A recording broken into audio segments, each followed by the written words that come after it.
আসসালামু আলাইকুম বন্ধুরা, সবাই কেমন আছো, কি করছো? বাংলাদেশের এখন অলিতে গলিতে যেই ফলগুলো অ্যাভেলেবেল তা হচ্ছে মালটা, পেয়ারা, জাম্বুরা, আমড়া। এগুলো এখন প্রচুর পাওয়া যাচ্ছে, পুষ্টিতে একদম ভরপুর।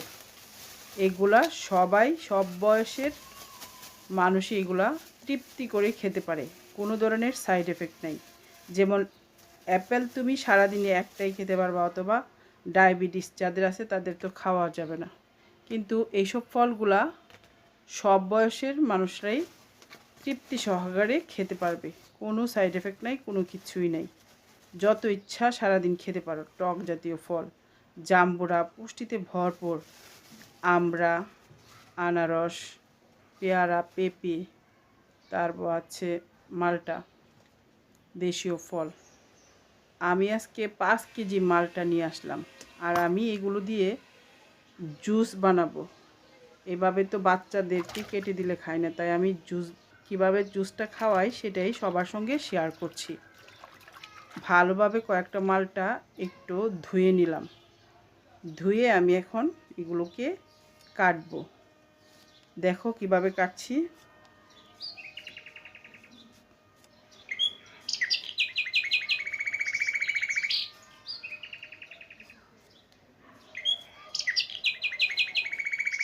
সবগুলো মালটাকে আমি কেটে নিচ্ছি।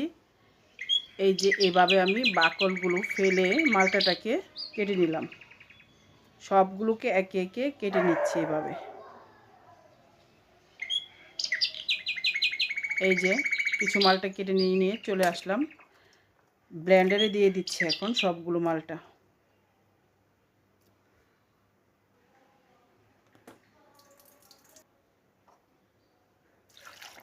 একটু পানি দিয়ে দিলাম সাথে।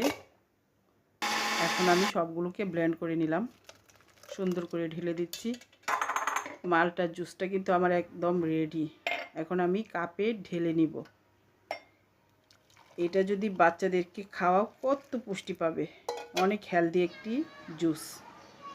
আশা করি সবার কাছে আমার ছোট্ট ভিডিওটি ভালো লেগেছে। যদি ভালো লেগে থাকে, তোমাদের একটু উপকৃত হয়ে থাকো তোমরা, তাহলে প্লিজ একটু লাইক, কমেন্ট, শেয়ার করো আর আমার সাথেই থেকো। ধন্যবাদ সবাইকে। আসসালামু আলাইকুম।